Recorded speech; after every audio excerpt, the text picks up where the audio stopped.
Hello everybody, so today I want to show you a very special part of my collection. It is a Winchester 1897 shotgun, or the World War I trench shotgun.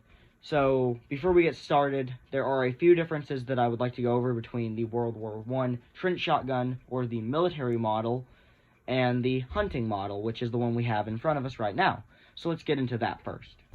So the only difference is really the barrel, the way it looks. So the World War I trench shotgun, or the ones that were actually made by the military and issued out, had a shorter barrel to maneuver through the trenches a lot easier, and a bayonet attachment point. So it'd be cut down to like right here, so the barrel was shortened, and then you'd see a bayonet attachment point right there with a sheet of trench armor, as I'm going to call it, on top.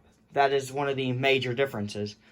A few other differences were there were sling attachment points on it, but not all of them had that from pictures that I've seen and real-life models that I've seen in museums and other gun shows and stuff. So you have this part of the shotgun, which is the exact same, except right here there would be a sling attachment point if this was a military-made model. Now, I do note that this one was sent out during World War II. So I'd say the big differences between the military model and the hunting model, which we have right here, is for hunting, you're going to want that longer barrel so you can hit further shots, so you can hit stuff that's further away. While if you're in a trench, which is close quarters combat, you're going to want something that's maneuverable but does a shit ton of damage, which if you're using a shotgun, you're going to do a lot of damage to your target. So there are a few things I forgot to mention, mainly it being made in 1909, and it's also a 16 gauge instead of a 12 gauge, which most of them were 12 gauge, but now we'll get into it and look at it in depth. So as you can see, for 113 years old, the stock is in really good shape.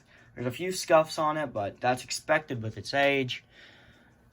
Looking at it all around, it's in really good shape.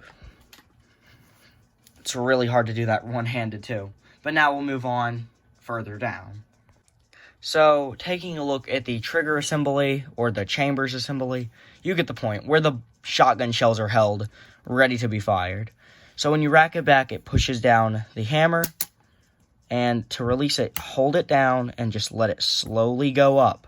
Because if you let it snap, and there's a shotgun shell in the chamber, it's going to shoot, or if it's just dry firing, you could snap the firing pin and break it. Which, you want to be very careful with that, because these guns are very old. But now we'll look at it all the way around. As you can see, this side is where the shells eject from and load into. You can see right up here has the Winchester trademark.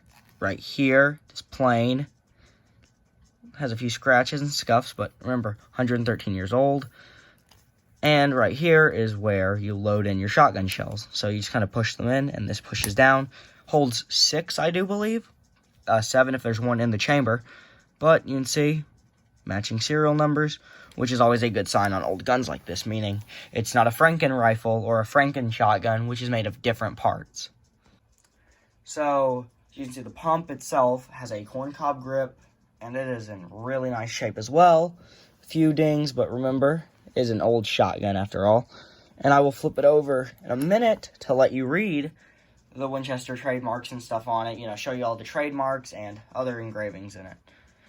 And I will also rack it back at the end of the video. As you can see on the other side, when you flip the gun around, on the other side of the pump, it says Model 1897, Winchester trademark. If we move on up to the top, we can actually see its manufacturer and where this one was made. So right here, as you can see, it says where it was made and stuff. 16 gauge with another Winchester trademark stamp right here. And it also says full right here. So you can see this gun is in pretty good shape for what it is and how old it is. And now I will rack it back just one time to show you all, and hopefully in the future we'll get a firing demonstration of it.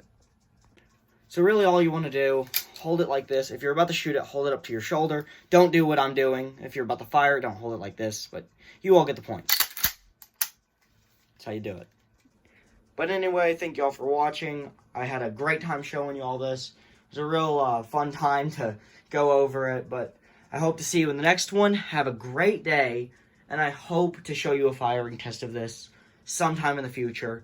But without further ado, have a great day or night whenever I upload this. I don't know yet.